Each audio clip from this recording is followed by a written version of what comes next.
Welcome. Hi, everybody. Oh, Elisa.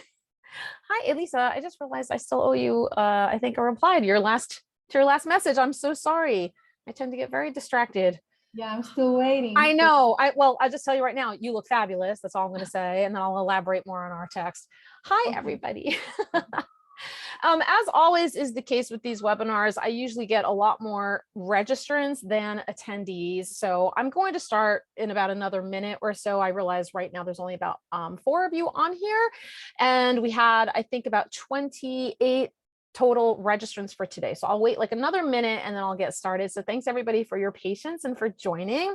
And of course, as you've probably heard as you were entering in, this is being recorded, which I'll mention again too. So for anybody who is not able to make it or has to peace out a little bit earlier, because I see this going a little bit over my 1 hour allotted time slot because I have a lot of information I want to share and I don't want to rush through it.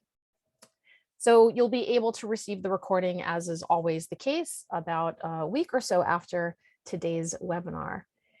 And you might see I'm flying solo. I don't have an intern co-facilitating this with me today. I'm a little bit bummed about that because I really enjoy working with the interns, but I'm in between a couple of them. So it's a little bit nice also to get some free space and just, kind of do my own thing. And this is a topic that is very near and dear to my heart because I'm going through a lot of women health issues and menopause and things, which I'll share with everybody as we go through the slides. So officially welcome and thank you for attending. And also thank you for your flexibility, patience, and understanding, as I did have to reschedule this webinar from last week, May 11 to today. So we're technically outside of the official National Women's Health Week, which was May 8 to 14, but May is still recognized as Women's Health Month, so Health Awareness Month. So we're still within that time slot there. As is always the case with these webinars, this is a recorded session. I just mentioned that I have a feeling it might be running a little bit longer than the 1 hour time slot. So if you do need to dip, you'll get the recording afterwards. You are automatically muted and you're automatically, your cameras are automatically turned off, but you can turn them on if you like to, because I love seeing people's faces. And we'll also have time for Q&A, question and answer session at the end of our webinar, but you can use the chat box at any time to type in questions as the slides progress. Since I'm flying solo here, in case I'm not paying attention, I'll make sure that I stop and check through that accordingly. I also have some polls that I'll be launching throughout our session as well, just to get some feedback. And we always like to remind everyone what you see and hear in front of you today is not medical advice. Obviously, please make sure that you're meeting with your own healthcare providers and that you are following any kind of restrictions or clearance that you're getting from those healthcare providers before launching into something new, as far as exercise routines or anything that might put you in harm's way. We don't want that to happen. And then, as I said before, about a week or so after today, you'll receive a follow-up email. You'll receive a link to a survey. I think I maybe have that in here too, that I might put it in the chat box. We always love to get feedback, and we also want to provide you with the recording link at that time and some freebie things as well.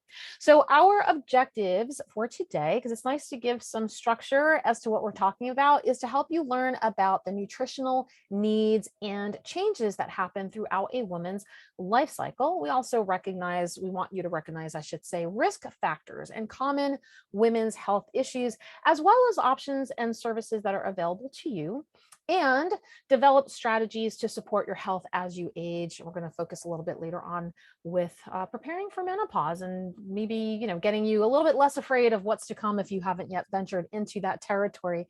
So for those of you who know me, don't know me, want to know more about me, on screen here is a little bit of my bio. My name is Dina. I am a registered dietitian nutritionist working primarily out of New York City and sometimes in Ocean County, New Jersey as well, and definitely in the virtual space. I have a very part-time private practice and an online social media platform called Dish with Dina. So my specialties usually include high risk prenatal counseling, diabetes prevention, and chronic disease management, especially for people who are newly diagnosed with a specific condition or are told that they are at risk for something. I like helping just get some misinformation out of the way and help guide them and support them in managing their particular condition. I am also a preceptor, and what that means is that I help supervise and oversee the future generation of dietitians that are coming through by helping them through their internships, their official dietetic internships.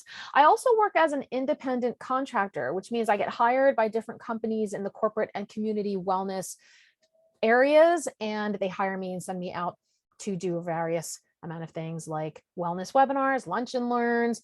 I'm also trained as a what they call a lifestyle or a healthy lifestyle coach with the CDC's National Diabetes Prevention Program. That's also technically a corporate wellness program where we help talking about for a year long, talk about issues revolving around pre-diabetes or anyone who is at risk for diabetes. And then last but never least, I am an adjunct lecturer and have been so for the past 3.5 years with the Health Sciences Department at Lehman College up here in the Bronx, New York City. And while the Student Health Center still remains closed with a lot of the services that they provide, I hope to be called back at one point to return to my position as the Student Health Center nutritionist, because I really did love being able to meet with students and staff, faculty, et cetera, whoever's on campus, and helping them maintain healthful eating habits and managing any of their chronic conditions. So without further ado, again, even though there's just a handful of you on here, if you wouldn't mind putting in the chat box a little bit about you, where are you physically located right now, just so we get an idea of, how far reaching these webinars are. So you can throw that into the chat as soon as you are ready, and I will move forward with our first topic of discussion, which is common issues and risk factors regarding women's health. So we've come to understand that there's actually no universally accepted definition of women's health. However, the National Institutes of Health define it as diseases or conditions that seem to be unique to women or a subgroup of women. Also, things that are more prevalent among women, more serious among women, anything for which the risk factors and interventions are going to be different for women or a subgroup of women than they would for men. So in our purposes for the webinar today, I'll define, woman as we intend for this presentation. Anybody who's born female who may be going through any of the related women's stages during her life. I'm not well versed enough yet, unfortunately, on things like transgender, hormonal health, risks, and guidance. I think in the dietetics profession, we're all still trying to learn a little bit about how to navigate that community and that population, but I will be sure to include more information in future presentations as I learn more myself and as I start maybe even interacting more with this population so I can gain some insight and knowledge from them.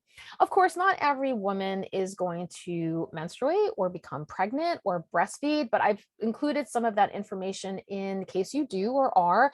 And then in future webinars, we can always go into more detail about things like prenatal health and that sort of thing, also menopause management. So today is really just an overview of a lot of different things related to women's health.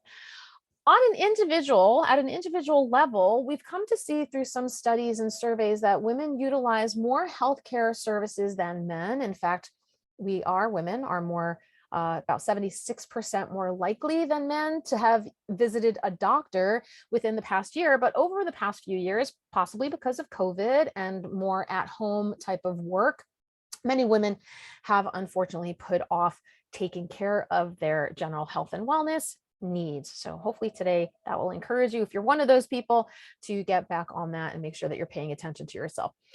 During National Women's Health Week last week, the U.S. Department of Health and Human Services Office on Women's Health encourages women and girls to reflect on their individual health needs, especially anybody who's already dealing with underlying health conditions like hypertension or pre-diabetes/diabetes, or people who might be at risk for things like cardiovascular and respiratory illnesses.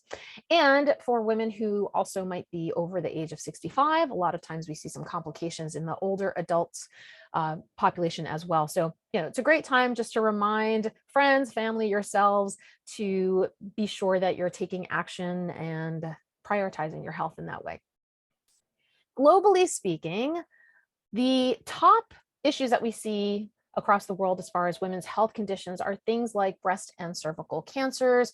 Reproductive health includes things like sexual and reproductive problems. Those are responsible for about 1/3 of health issues for women between the ages of 15 and 44.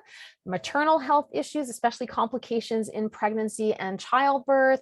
We also are seeing even 3 decades into the AIDS epidemic, we're seeing young women still struggling to protect themselves against sexual transmission of HIV and to get the treatment that they require.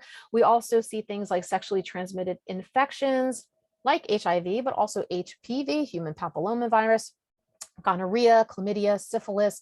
These things left untreated obviously are going to be quite detrimental, responsible for more than 200,000 stillbirths and early fetal deaths as well. So again, making sure that we're getting the proper advanced screening and the proper support that we need in our life stages is very important. Also, not to be forgotten, right? It's not necessarily maybe a physical health thing that you put in mind, but violence against women. 1 in 3 women under the age of 50 has experienced physical and or sexual violence by a partner or even a non-partner. And evidence does suggest that women are more prone than men to experience anxiety, depression, and the physical symptoms that cannot be explained medically. That might be something that you've come across too, right? Some physical issues and ailments that you're having, and you go to get tested and the doctor's like, I don't know what you're talking about, but something's wrong, and that could potentially be related to mental health issues. Non-communicable diseases, or NCDs, some nearly 5 million women die actually back in 2012, I should say, had died from things like tobacco abuse, alcohol abuse, drug and substance abuse. Again, early prevention, and also teaching our healthcare providers to kind of like keep an eye on these things of what to look for, and helping with support and providing support, necessary support for women that might be dealing with those things. Age on both ends of the spectrum. So adolescent girls do face a number of sexual and reproductive health challenges and complications, including consequences of unsafe abortion. And while older women who spent their lives maybe working in the home may ending up with like fewer pensions and benefits, they might be have less access, I should say, to healthcare and social services than their male counterparts, not to mention great risk of poverty and other conditions that might be associated with old age, like dementia, and a higher risk of abuse in many different ways. So this really comes down to what you see on screen here. We tend to always think of, oh, just fix your diet and fix your healthy lifestyle. But let's talk a little bit about the lack of resources, the lack of education, or misinformation that might come across certain marginalized populations. The fact that there are, like I said, maybe health workers that are not necessarily paying attention to certain triggers and conditions that are happening within their offices because they're either uneducated, unaware, or just have a lot going on, right? Especially now, they're spread quite thin. So, lack of access to healthcare and social services, et cetera, as I mentioned before, is really a prominent issue that hopefully, because of policy, advocacy, and again, just the knowledge of this, of us advocating for those types of things, those types of services, could maybe change that outlook and help people with their overall health outcomes in the future. So let's take a look at a general overview of women's needs and changes that happen during their life cycles. Again, I won't go too much into detail into every stage that's listed here, but I will provide a general overview of some unique concerns and guidance during the stages of a woman's life, like preconception, pregnancy, lactation, adult age, and older adult stages as well. So as we enter into preconception, again, that can happen anytime leading up. Doesn't mean that you just have to be in at a young age, but anytime leading up to when you're about to conceive. Preconception concerns listed here may alter or delay reproduction. But in the case of some of these conditions, normal fertility can return once that problem is corrected. For example, we do want to point out eating disorders, which can affect everybody, whether you visibly see something happening or not. You might have an underlying issue that happens with a patient population, or perhaps you suffered some disordered eating or eating disorders. So things like anorexia nervosa and bulimia nervosa are linked to throwing off the menstrual cycle. So what is known as hypothalamic amenorrhea can happen, and people with severe eating disorders or untreated eating disorders are more likely to miscarry. They're more likely to have preterm deliveries and deliver low birth weight infants as well. And then again, as I said earlier, ovulation and menstruation will usually resume with normal return to eating, and weight stabilization too, which I'll talk a little bit more about that in the coming slides. Not going through every single bullet that's on here, but things like vegan and vegetarian diets, while they are completely sustainable and they do offer a lot of nutritional support, it's possible, if somebody's not necessarily aware of what they're taking in, that those diets might be deficient in things like vitamins B12, vitamin D, calcium, iron, zinc, and omega-3 fatty acids. So this is also why usually if you're aware of wanting to get pregnant, you'll usually talk to your gynecologist and obstetrician about having them put you on a prenatal vitamin leading up to that, because all of those potentially missing nutrients would be captured in that vitamin as long as you take it regularly. And then excessive use of alcohol consumption, that might result in something called fetal alcohol syndrome, especially if you're not knowing when you are pregnant, right? A lot of times people don't realize until after they've missed a period or two. And at that point, there are critical periods in development with the fetus that could be missed. And if you are drinking or abusing alcohol in any way, that could affect the baby. Also, just as a side note, not to bum anybody out for stopping you with your wine, especially since we do see this come up in a lot of our Mediterranean diet discussions. There have been a lot of studies done on how alcohol consumption can increase cancer risks. So I'm happy to provide the resources on that at the end of this discussion, or if anybody wants to learn a little bit more about that. Even sometimes with moderate consumption, that could lead up to that risk factor. So an obstetrician or a gynecologist, whomever you're going to be seeing, as I said before, even working with what I used to do as a prenatal registered dietitian, they'll talk to you about the increase of folic acid needs. So folate is in a type of a B vitamin. And so usually that's found naturally in food, but the amount that we need during preconception to help support a healthy pregnancy usually comes from supplements. So you'll be increasing the amount that you normally get through, a pill or a prenatal vitamin. So that is like the man-made form of folate. And this is why doctors recommend for anybody who could get pregnant, taking a chance there, making sure that you have folic acid already ingested, and intake of folic acid and improved folate status really does have a lot of benefits because it reduces what are called neural tube deficiencies. You might know that also as spina bifida.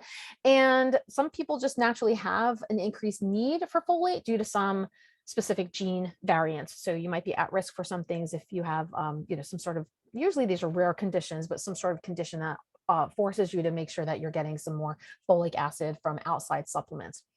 Intakes of vitamin A. So there are things called preformed vitamin A that can potentially exceed the recommendations. And sometimes, believe it or not, this is not going to be something that you can get from food, because leafy greens and bell peppers and cantaloupe, you're probably never going to be eating as much as possible. That's going to get you to that toxic level. But we're talking about people who take supplements of vitamin A, or even use topical therapies like synthetic retinoids. So retin A, RETIN-A, is something that a lot of women use for skin, like age clarifying and age defying type of products. And so that could potentially cause a toxic situation if you're not minding how much you're getting in there.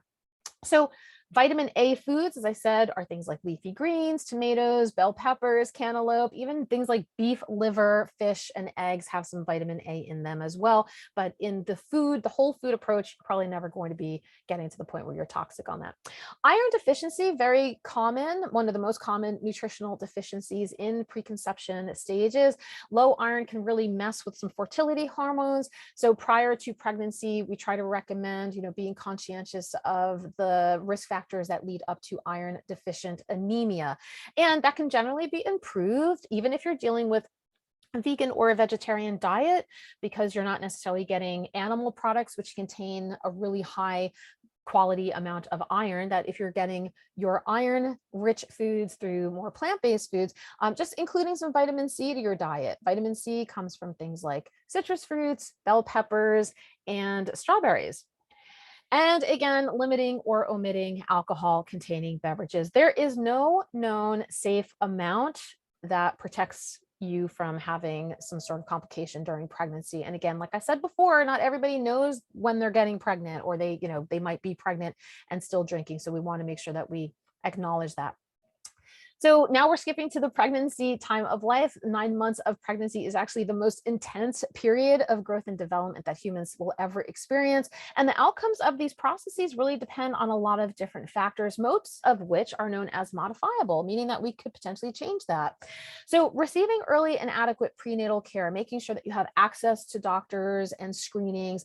I just mentioned abstinence from alcohol, and also, for those of you who know me, I come from a very weight neutral or weight inclusive type of approach. But in this particular case, we do really want to monitor and make sure that the pregnant person is gaining the appropriate amount of weight, as is their fetus, because there's a lot going on internally with both blood systems that are being carried, blood volume, placental growth, etc.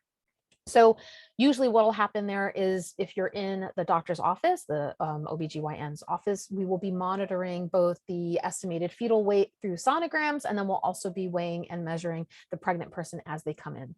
Weight loss during pregnancy is never recommended. However, it depends on your personal approach to diet and lifestyle, that maybe you're decreasing some, kind of like calorie dense foods, and you're increasing some physical activity. So possibly during a pregnancy, that might end up just having you not gain as much weight as you might have expected. So as long as everybody's keeping an eye on the pregnant person and making sure that they're still okay with normal results and the baby's doing fine.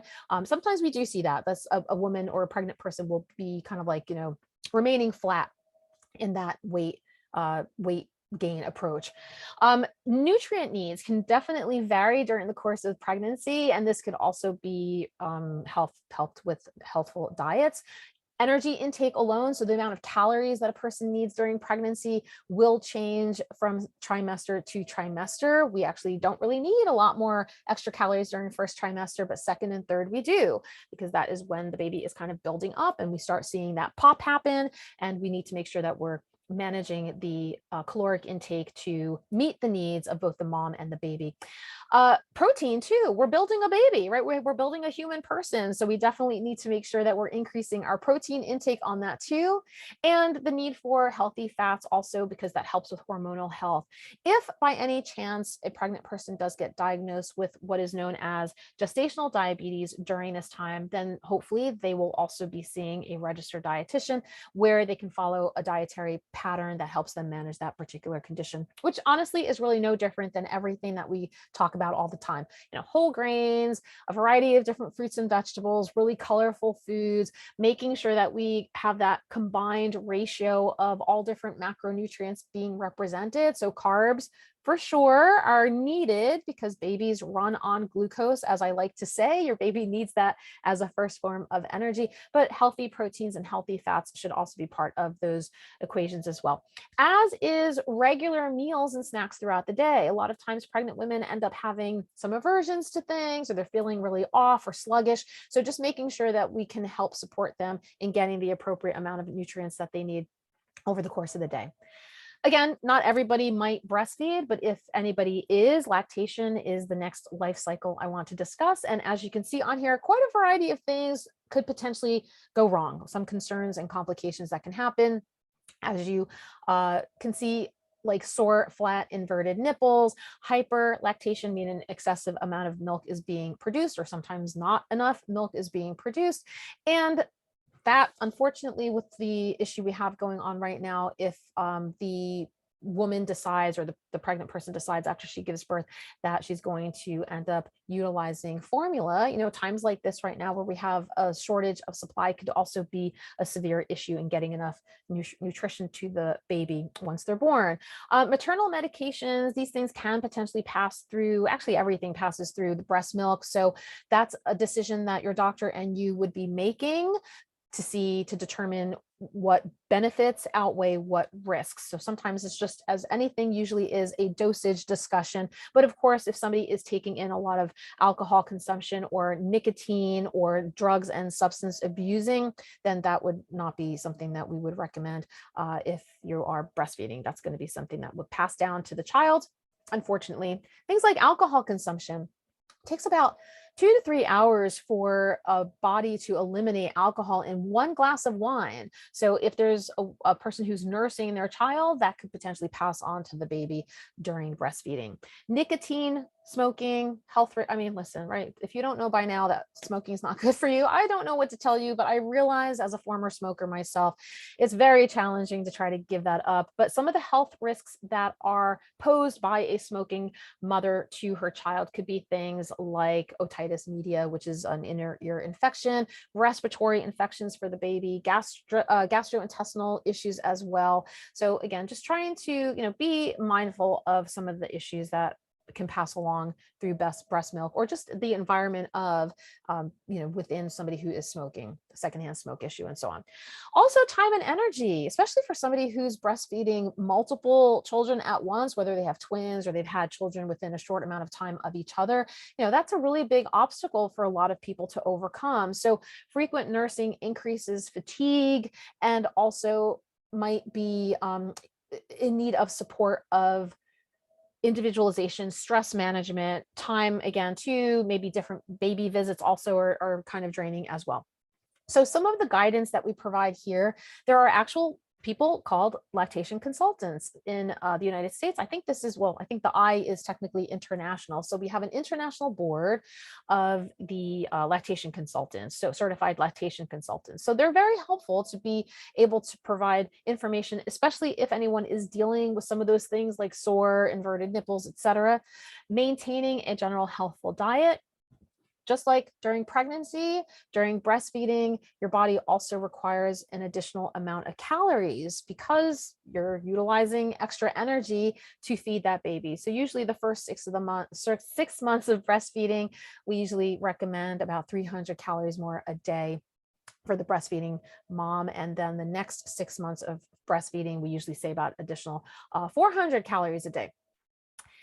And just out of a note here too, we do encourage, I'm not talking too much in depth about some of these things with the actual baby being born and how to help with pediatric support, but exposure to a variety of flavors may also contribute to an infant's interest and acceptance of new interests in foods when they do go off to do complementary feedings. So in the sense of whatever the mom's intaking, and granted, there might be some things like spicy foods or caffeine that might cause some tummy issues for the baby, but the variety of salt and sweet flavors that come through that breast milk might have a positive effect on the baby as they're breastfeeding. All right, I'm going to put through, if you don't mind sharing on here, I'm going to put through, whoops, hold on a second. Let me get this off screen, as I just pulled up about 3,000 different things on screen here. I want to put through a demographic poll. So give me 1 sec as I launch this. If you don't mind sharing with me what your age range is, because we're going to talk a little bit about the adults section now and how different needs are for different times as we get into our older stages. So adult ages, technically pediatrics lasts until about age 20. Based on our growth assessments and the things that we use in our doctor's offices, pediatrics is not just little babies. So you're about 20 or 21 before you are no longer seen as a child and you're moving off into the adult. Granted, maturity, that's a whole different discussion. So we're talking from anybody between the 20-ish years of age all the way through senior or older adult stages of 60 years and older. Thank you everybody for chiming in. Appreciate that. I'm in my 50s, so I'm going to end that poll right now and share the results on here, and then we'll take that off screen. Thank you everybody. Yeah, so early adulthood is around the 20s to the 30s or so, you're becoming independent, you're leaving maybe your parental home, you're starting to plan and buy and prepare food in your own way. And you may start also now having children, in which case now, your interest and your concerns are more towards the kids, right? The kids. Midlife happens around ages, the decade of 40 years old, where now maybe you're having more active responsibilities, maybe you're managing multiple schedules and meals for yourself become a challenge because you've now put yourself at the bottom of the list. You might also start looking back and reflecting upon your life's accomplishments and starting to really recognize that mortality is in somewhere down the line there. So, starting to have some of these like identity crises and so on. In the 50s, the years 50s or so, you might be considered the sandwich generation of where you're possibly taking care of your children and you're also being a care provider or a caregiver for an older parent. And you're juggling a lot of different roles in that case too. And then also this is where, we start settling into some of the chronic conditions that happen and that were diagnosed over the course of that time as well. So you might be now told, oh, you're at risk for something, or that particular blood test that came back last year isn't getting any better. So these are things that you're now going to have to manage and or try to prevent the progression of. And then as we enter into the later stages of adulthood at 60 years and above, we're maybe transitioning into retirement, possibly getting some more leisure time under our belt. Maybe we're going, you know what, it's about time I paid attention to myself. So maybe now we're fixing our diet and our exercise routines a little bit more to make them healthy habits for ourselves. And you might have some other factors as well if you are dealing with complications of chronic disease, of course, too. Just to mention, back in ages 25, 30, 35, bone density and muscle mass usually peak around there too. So we really our bodies do deteriorate on their own, which is why it is important the earlier we can address some of these healthful lifestyle habits and or get rid of some of the things that are not serving us so well. It's really important because then you're setting yourself up for future success, I believe, in that case. Different body composition changes that happen, hormonal shifts that have so much fun getting older, isn't it? Hormonal shifts that happen, hearing loss, vision changes, all of these things that we're going to be cognizant of or aware of as we age. You might also have some things like genetic predispositions or things that are interacting with the medicines that you're taking and the foods you're trying to eat. Maybe there's environmental factors that are happening too that can really play a role on behavior and clinical conditions too. So this is why, like I said, you might have missed it. You might have missed this decade at this point, like I did, but between the ages of 20 to 64 is really a time to try to hone in on that future course of health for yourself by focusing on, as you can see on screen here, diet, healthful diet, physical activity. But change is different, especially as we get older, and especially if we've had things like past traumas or eating disorders, or we've really gotten involved in a lot of that diet culture, which I'll explain a little further in some of the coming slides. So the guidance that is given for this particular life cycle as an adult, and that age range from about, like we said, 20s to about 60 or so. Definitely changes in body weight can happen during adult. Many factors are going to happen there, right? Gender, body size, muscle mass, as I mentioned before, activity levels, health status, hormones, whole bunch of different things. Energy balance too. We've may have heard like, calories in, calories out. It depends on quality and quantity without obsessing over anything, but just making sure that you're utilizing and being efficient and allowing your body's cells and functions to act accordingly in the way that they were meant to do. We also see things like focal points of dietary guidance, increasing consumption of fruits and vegetables, colorful foods, trying to limit things like saturated fats and trans fats, which aren't really in the food system anymore because they've become illegal now. There's a ban on trans fats in the United States. Trying to limit or avoid things like processed meats because of the carcinogenic factor. So a lot of those things will also be somewhat cancer causing depending on the amount or the patterns that you have there.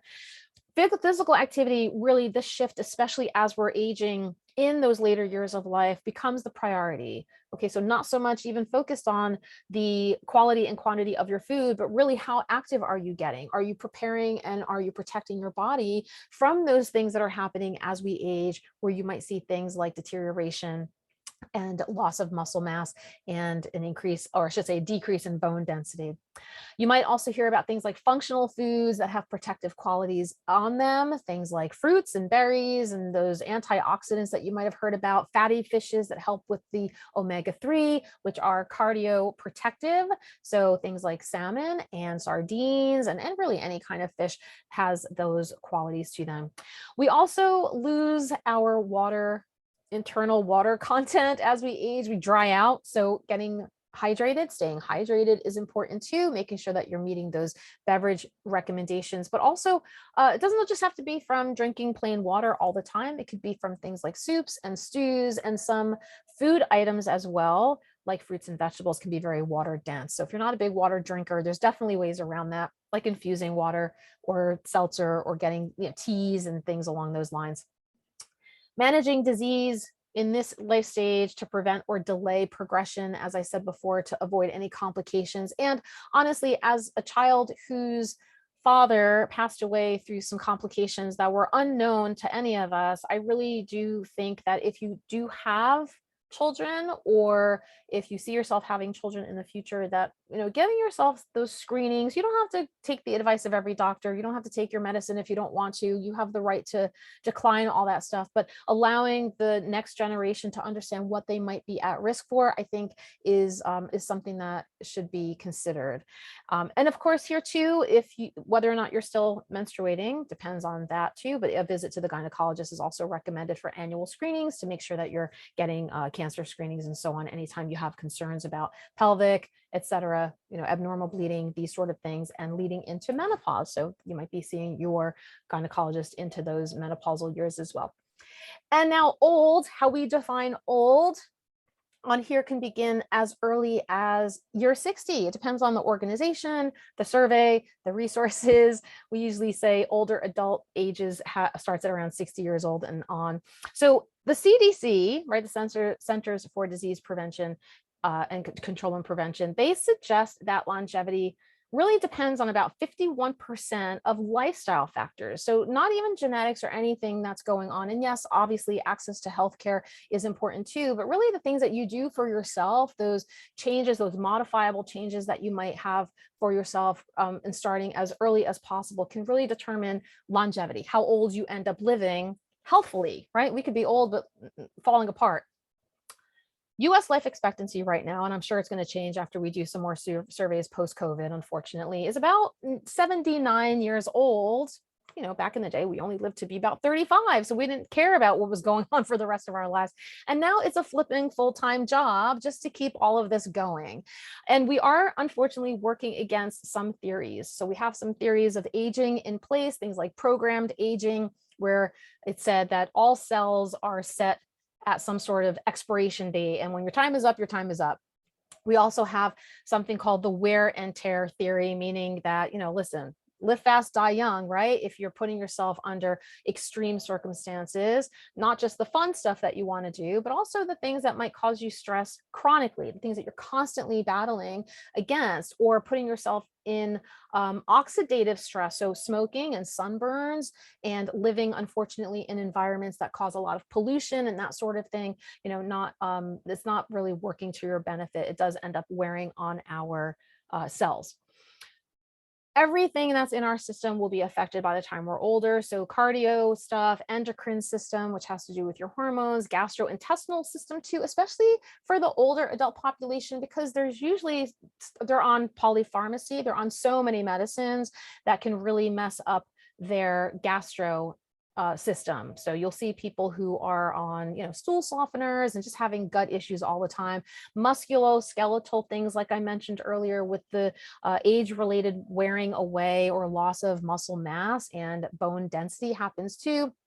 Nervous system, thirst regulation and appetite regulation sometimes go out the window too. Kidney functions, respiratory functions, taste and smell senses may also decline with age too. So, if you're not really paying attention to your hunger and your thirst cues, you could potentially become malnourished. So that's something that I'm sure any of us who are also working with older adult population, keeping us on a regular routine of making sure that we're eating and drinking during times across the day to make sure that we're allowing ourselves to get the nourishment that we need. So yeah, lots of things to look forward to. Again, with the help of conventional medicine and with the help of potentially modifiable lifestyle factors, we'll be able to live long, healthy lives. So the guidance is exactly that. Fitness comes first in this particular case. Use it or lose it, unfortunately.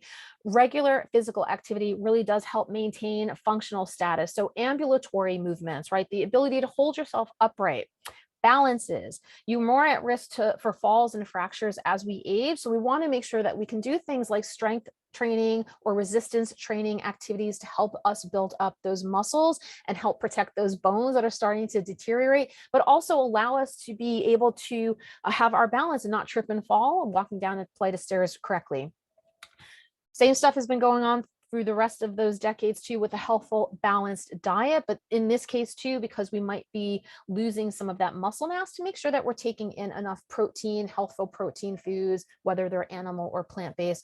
Fiber as well. However, when we increase fibrous foods, things like your vegetables, leafy greens, but also things like beans and peas. We want to also make sure that we're increasing our water consumption too, because we do not want to be constipated. And that's what's going to happen if you eat too much fiber and you don't drink enough water. So that's another tummy issue we don't want to deal with. Calcium, right? Calcium intake. So yes, we have things that you might off the top of your head think, oh, like, milk and dairy has calcium in it. So do sardines that have bones in them, which you are able to eat. They're edible because they're soft. And so do some other plant-based foods like broccoli and sesame seeds and almonds. Not as bioavailable, meaning they're not as readily taken in through our bodies as animal product calcium containing foods are, but you might have to supplement if that's the case, because again, we're trying to maintain that bone health.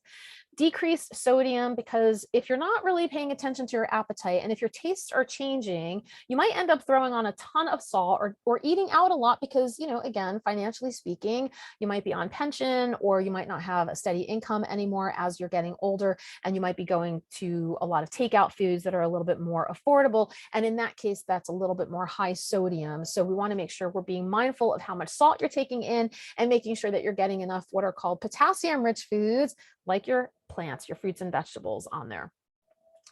Moving into our next discussion, and thanks again for those of you who are chiming in. I'll take a look at the chat in a second regarding menopause. I don't really have, much to share with you as far as unveiling that things that you might not already know, but I figured let me just share what I did learn about this, because I'm also sharing, I am in menopause right now. My last period was January 2019. So I suffer from some of these symptoms that you'll see on here in the coming slides, not all of them. And I'll share a little bit more about how I manage that. So to be diagnosed with menopause in itself just marks the end of your menstrual cycle. So even if you had erratic cycles, the diagnosis comes after 12 months without a period at all. The average age in the United States for menstruation to begin, or the onset of it, is 51. Anybody who might have that happen less than 40 years old is considered in premature menopause, and between 40 to 45, you might hear the term perimenopause or early stages of menopause. And this is because you have a decline in estrogen. Like I said, your body fat and your hormones and things are changing. Your ovaries are no longer releasing that egg every month. Or you could go into menopause as a result of surgery, cancer treatments, or some underlying conditions like some rare diseases and so on might put people at risk for an early menopause as well. Smokers tend to experience menopause about 2 years earlier than average. And what you'll see here too, that potentially could be an issue, and body image and cosmetic issues aside, an increase in abdominal fat, which will naturally occur during menopause. Varying studies tend to say that potentially can put somebody more at risk for cardiovascular and cancer disease and cancer risks. And you can't really spot train certain parts of your body. So, your body is set up, especially female bodies are set up to protect your uterus and your organs. So you're always going to see fat in certain areas of your body. So just be mindful of that you don't want to get rid of everything because it's there to protect you. And as I said before, you might also see an accelerated loss of bone mass, which can lead to things like osteoporosis and osteoarthritis. So I think I have another poll in here. Bear with me one second. It is a menopause poll. How many of the symptoms that you see in front of you were you aware of before? I know hot flashes comes up a ton, but share with me in this poll, if you don't mind, what you are familiar with. None of them, some of them, or all of them. And as you're doing that, I'm going to take a sip of water to keep myself hydrated. Yeah, I think me too. The majority of you are saying some of them. I think for myself as well. And I'm going to go through these in a second in my own experience as well. So give me 1 second here. Okay, so symptoms wise, so symptoms can begin even years before your final period happens, and they can last what am I up to? 3 years now? 4 years after your last period. Things like vaginal dryness and mood swings, hot flashes or night sweats, insomnia. So, I mean, hello, we're already dealing with a lot of stress factors, anxiety, depression, mental health issues, and now we're also going to be dealing with sleep deprivation too, low sex drive, reduced memory capability. I think half of those things were happening to me before I even entered menopause. For sure, my mood swings have been ongoing my entire life, and I can't remember anything ever. So that's a symptom that I probably should have gotten checked out a long time ago. Anyway, keep in mind, right, there are certain things that can potentially be addressed, and some other things that we might just have to live with for that short amount of time. So just wanted to share on screen here this visual image that it seems like we're all somewhat not really prepared for this time of life, and that we also, however, have very unique, different, and individualized experiences when it does happen. So in my case, let me just back up for the second here. In my case, like I said, a lot of these things are happening here. I've always been a hot, sweaty person forever. So those night sweats that I get, I don't really find uncomfortable, and I'm not really taking anything for them. I don't love taking medicine, and I don't love some of the side effects that happen with some things. So I've been flying completely solo after I was diagnosed with my my menopause onset. However, if this is interesting too, if you do want some treatment, if you can't deal with the severity of some of those symptoms, some of the things that you see on here are potential recommendations and guidelines for how to manage menopause. And by the way, not all providers are specialists in menopause arena. So you could ask your gynecologist, just like dietitians too, right? I don't know everything about everything. We have diabetes educators, we have renal specialists, we have pediatric dietitians. So just inquire if they've gone to or they've had any certification or training in menopause specialties. So you have hormone replacement therapy, HRT, that's pretty well known and somewhat common, tablets, patches, gels, etc., which replaces that lost estrogen. And it can also, because of that, can help with reducing bone loss in women. So we talked before about bone density issues and porousness of bones. I've read a little bit about something recently called bioidentical hormones. A lot of people who work in kind of like the alternative holistic type of approaches tend to say, like, go and get the bioidentical ones, which might cost a little bit more money and sometimes not covered by insurance. But I did some research on this, and they're thought to be chemically identical to the hormones in a woman's body, but most have not undergone enough evidence-based research for that to really say whether or not they're more effective or as effective as to having a better benefit as to whatever the doctor would provide to you. So I can't really say for sure if that's something that I would look into or not, depending on how much money that would cost you. But just keep in mind that HRT in general, while it can help with reducing bone loss, it might also increase risk in things like stroke and blood clots and heart disease and breast cancer, unfortunately. So the doctor will prescribe you some sort of dosage on that, and they'll also probably prescribe you a progesterone, because they work in tandem with balancing out those hormonal functions there too. So obviously, make sure that you're asking the right questions if this is something that's interesting to you. And these things will be depending on the age of your onset of menopause, depending on your family history of certain risk factors, that will determine whatever dosage that the doctor is going to give you. Lubricants are available for vaginal dryness. We don't really talk about pain during intercourse and things like that. Sometimes we want to normalize this discussion and destigmatize that. Same thing with mood swings. You have therapy, breathing techniques. If you need to go on to antidepressants or medicine to help with those mood swings, that's great. If you feel like you can manage them and they're just highs and lows that you can deal with, okay, fine. But it's up to you to decide what is manageable and what is a little too extreme. So totally up to you. Medications for hot flashes, they do have things like clonidine and gabapentin. Those are two ones that I've come across. Research is conflicting though on herbal remedies and supplements. I've seen people use things like black cohosh and vitamin E. So black cohosh for sure has been shown no beneficial effects. And actually there is some conflicting information on there with clinical trials. So I might say just be careful with anything that contains black cohosh, specifically for menopause and hot flashes.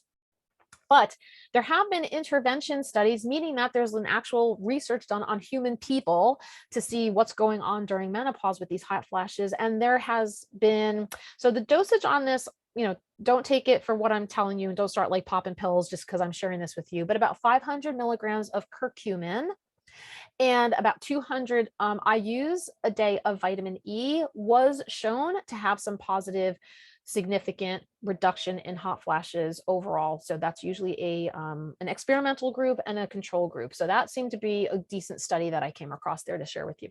Healthful life, listen, how many times I got to tell you, eat your friggin' fruits and vegetables, drink your water, move around. Okay, the same thing happens every single decade, and during menopause should be no different, but I get it. Mood swings, hot flashes, and insomnia might really take a toll on you. So if you're not necessarily putting yourself as a priority, what is it that you can do? What are some things that you can make sure that you're doing to help support your overall health, and especially fibrous foods too, because as I said, when we age, especially if we're on different kinds of medicines and so on, we can end up with some tummy trouble on there. Limiting processed foods, excessive sugar, salt, and fat consumption. Try to be mindful with your your caffeine and alcohol too. Can't stress that enough. Anything that you think has been on that list of things that you've seen before to be mindful of is probably on this list as well. I wanted to share, just to give a quick shout out to two dietitians that I'm friendly with, Elizabeth Ward and Jen Salib Hewer. I'm just going to actually put this in the chat, and then I will at some point share with you, look through the chat for your Q&A. I just want to put two links in here. So Elizabeth Ward and her dietitian colleague, Hillary Wright, they wrote the Menopause Diet Plan.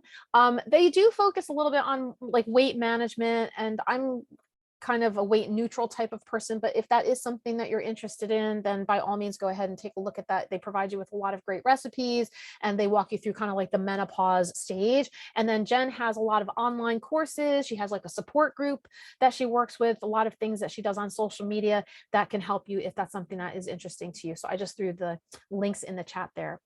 And so now we have about 7 minutes to the end of the official session, but as I mentioned earlier on, I think I might end up going over just a bit. So bear with me 1 second. Let me take a look. Okay, DC. Hi, DC. Lisa in DC.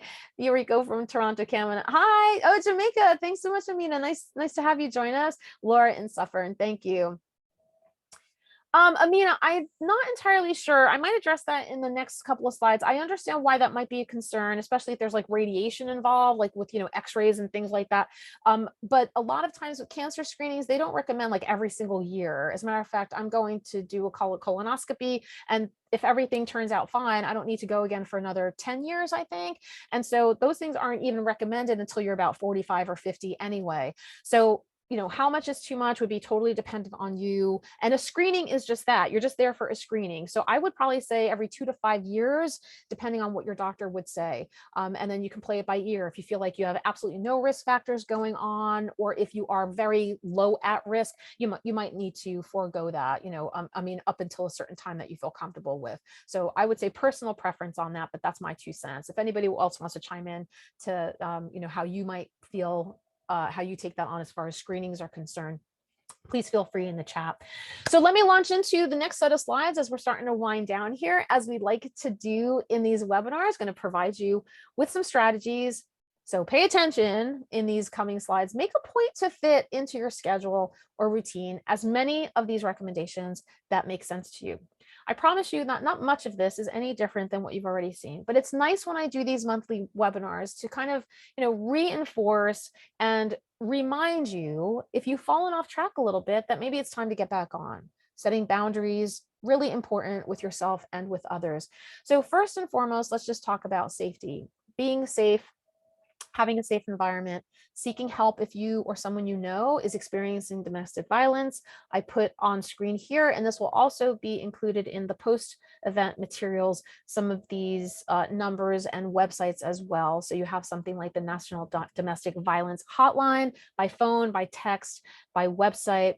You have online chats that are available too to help support that as well. And then incorporating what we call safe behaviors in your daily routine. So monitoring your intake of things like tobacco and even vaping, not so great with that either, and alcohol consumption, drug and substance abuse. So there's quit lines, there's the Substance Abuse and Mental Health Services Administration, which is SAMHSA National Helpline. I also put in that bottom bullet 311 in New York City. That's our kind of like all-purpose helpline. As a matter of fact, Elisa, who's on here with me, she and I we met at the Department of Health, and they helped me stop smoking. So there's a free tobacco cessation program. They send you a little kit of patches and stuff, and they'll maybe have you work with somebody who is a sponsor in some way to help with controlling triggers. So please, make sure that you get the help you need or provide the help to somebody who is in need. And if you or someone you know is a healthcare provider, this is very important. The questions to ask, the things to keep an eye on in certain situations that aren't really noticeable sometimes, to be able to say whether or not somebody is dealing with a potentially unsafe situation. I have another poll for us regarding physical exams. So let's be honest. Have you attended or scheduled any of your physical exams or screenings for this year? We're coming up on I can't even get over that half this year is almost over. So we're talking about everything that you see on screen here. Maybe some of it. This is a lot of stuff, right? To keep up with all that stuff. Bone density exams. I don't know if I've ever had one of those, but I go to my eye doctor regularly. I go to my dentist regularly. I get my physical exam every year. And I also have some specialty issues as well that I go to manage some conditions that are specific to me. Oh, I'm so excited. Okay, let me share this on screen. Thank you, everybody. I'm so excited to see that the majority of you have attended and or scheduled your physical exams. That's so important. So, in this slide also, there's something like the self-exam, especially when it comes to skin checks, like mole patrol stuff that you're doing, or breast examinations that you might do in the shower. But just keep in mind that you can't really detect everything as best as an actual medical screening can do. So please make sure that you're doing that regularly, just to reduce the risk of any complications happening. Catching things early and preventing things from progressing is really important. Next up, I'm going to put this on here too. I have a poll for this one too, just out of curiosity. Let me stop sharing that one. And let me go into this next one on here too. Especially for women, I'm going to launch this.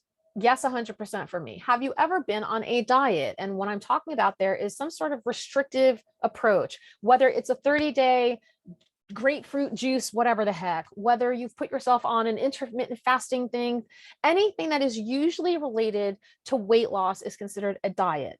I'm not talking about a diet like an eating plan, like, oh, I'm a vegetarian or I follow a Mediterranean type of approach. I'm talking about restricting in some way a food group or calories, or denying yourself in some way of things that you think are good or bad, right? I can't eat that. That's a bad thing. I can't do that. That's too many points on my Weight Watchers list. So anything that you're following there, me too. Thank you, everybody. Oh, good. I'm glad that somebody said no on there. I'm glad, because this can really, as I mentioned before, with like past traumas and diet culture and so on, this ongoing, unsustainable, unrealistic need to constantly be a certain size can really mess with our minds and our physical beings. It can really take a toll on our hormonal and metabolic health.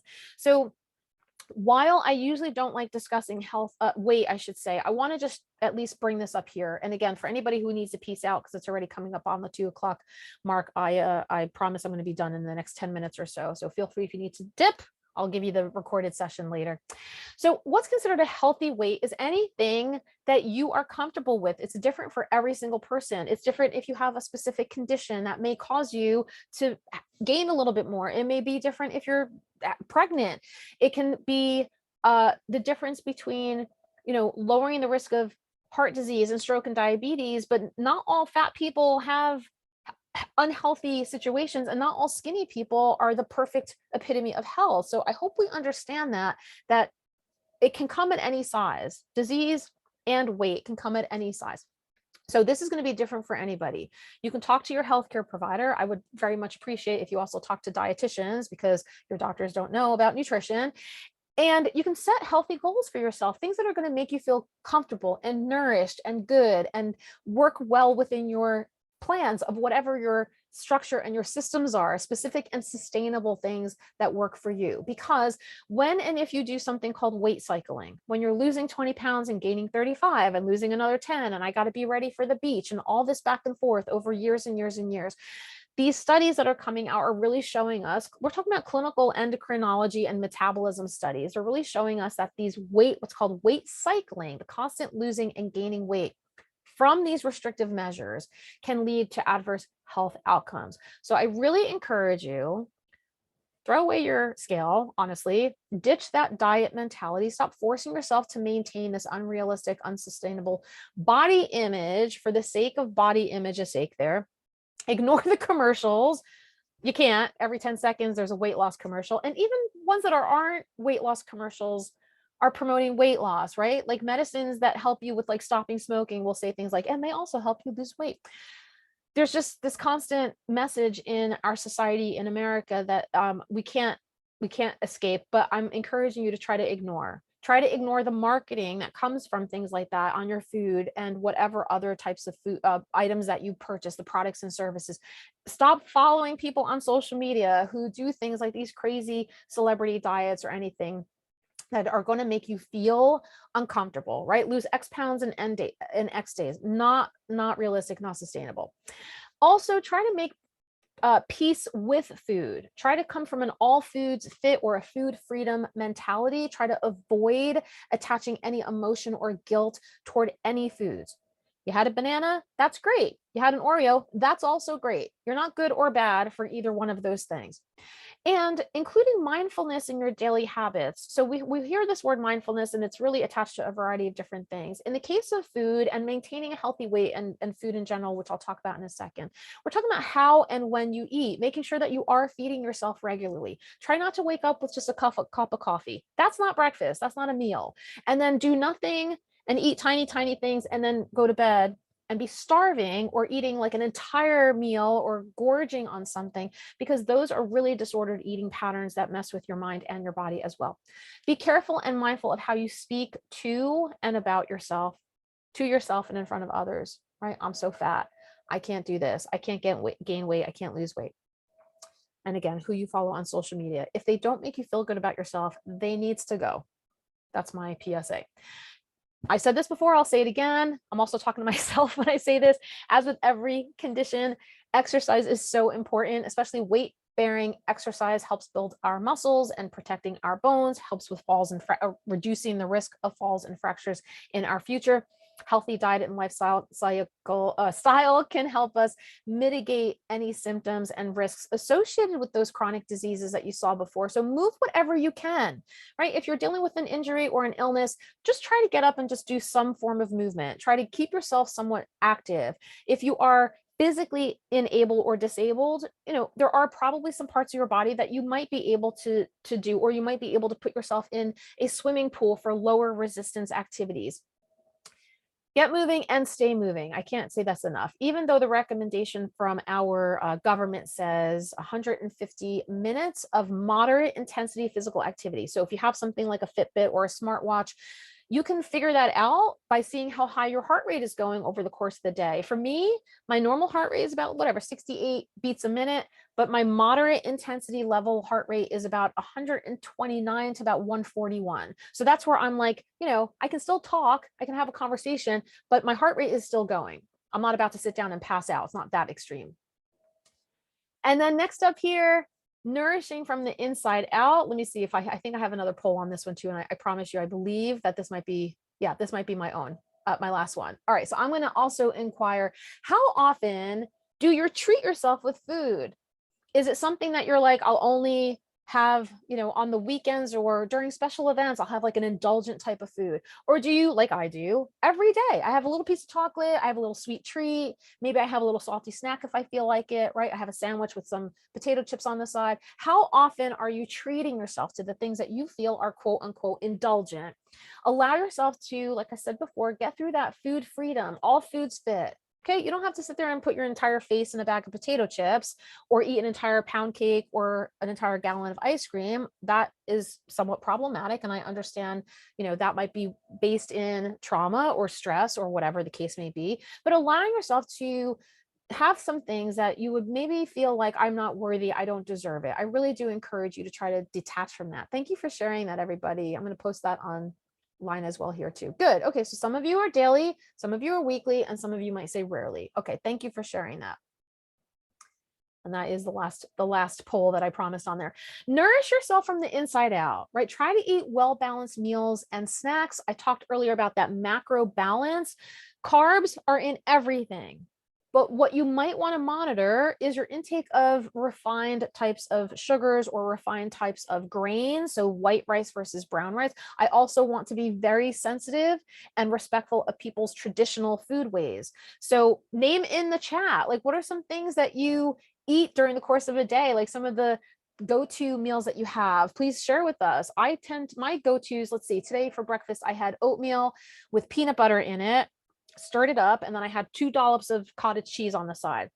So more, right, protein in the cottage cheese, healthy fats from the nuts and the peanut butter, and then grains, that carb fix from the oatmeal. And then my next meal I'm going to have is salmon and hard-boiled eggs and lettuce. But I'm going to have little crackers and stuff on the side because I like that, that little grain kind of texture feel in there.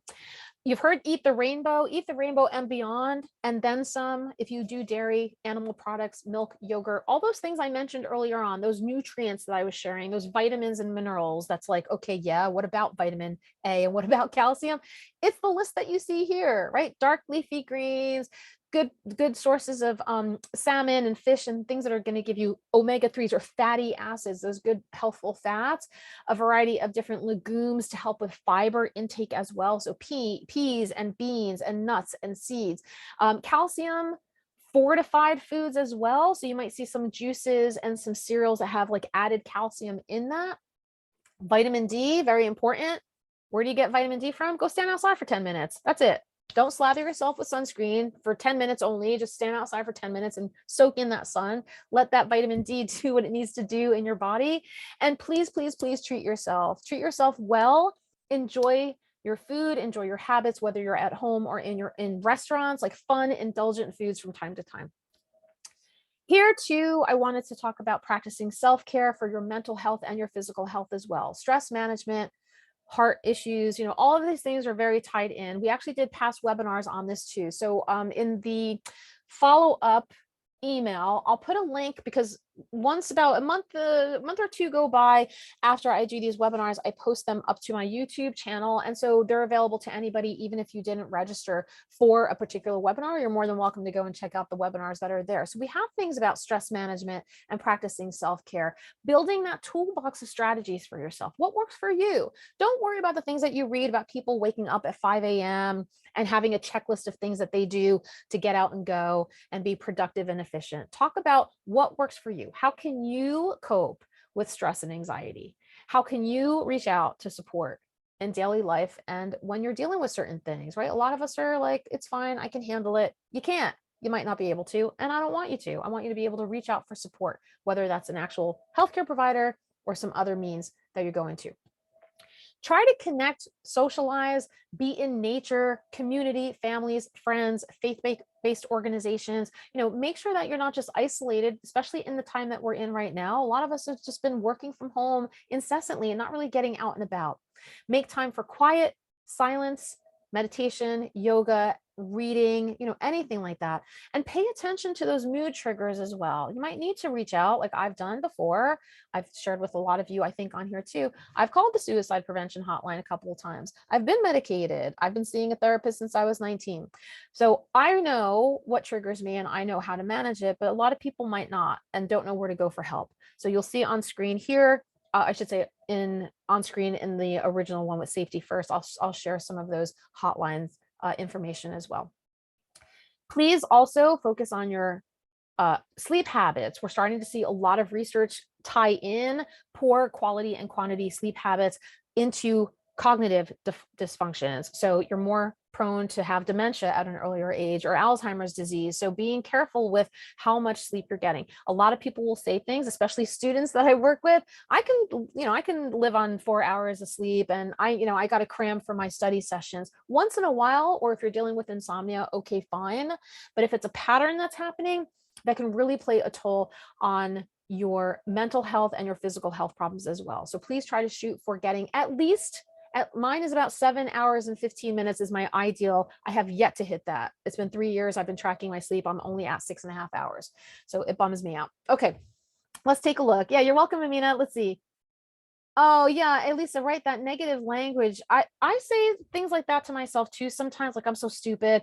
Like it's so weird how we allow ourselves to speak to ourselves. And yet if we hear it from other people, or if I hear a friend saying something, I would be like, I would never, like, don't say things like that about yourself. So paying attention to our own voices is important. So if anybody has any questions, feel free to add them in the chat as I go through the next set of slides. And thank you so much for still staying on here. As I said, I was probably going to go a little bit over, which I am.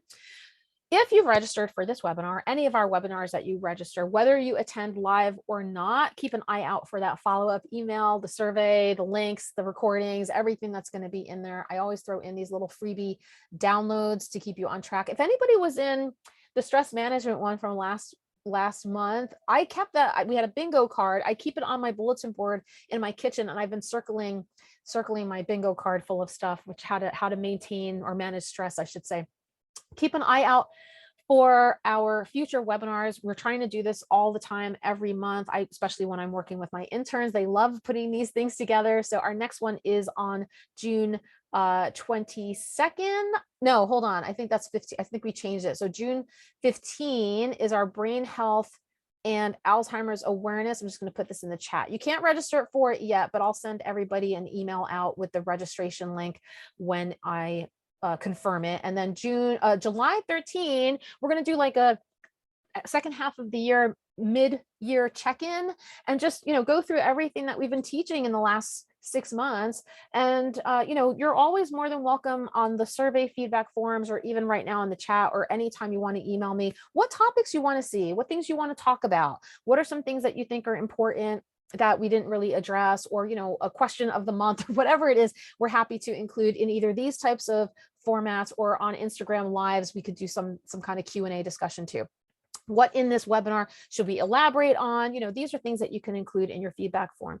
I've been working on these online courses to take and expand on some of these topics as well. So hopefully you'll see that come up in the future. $28 for the entire month. Every week you get a module. It's totally self-paced, but we do have an interactive component to it. So if you're working on something like menopause health, or sleep habits, or stress management, we're there to give you the step-by-step instructions and support you along that way for 4 weeks. 4-week fast track is what we call it. We help you with a month's worth of information to try to get you up and running, because they say it takes about 3 weeks to make and break a habit. So to get you up and running in that way, and then you're kind of like on your own from there, but you can always come back and keep in touch with us. So share our contact info and social media accounts with anyone in your circles who you think might benefit from what we have to offer. And I say we all the time because it's not just me. I have interns and volunteers like Eureka, who used to work with me, who helped me put together the content and the materials for all this stuff. I am literally Dish with Dina everywhere in the universe. So if you type that in on the internet, I'll show up a million different places. You can connect with me. I think I can put this in the chat on any of these links here. Let's see if this works.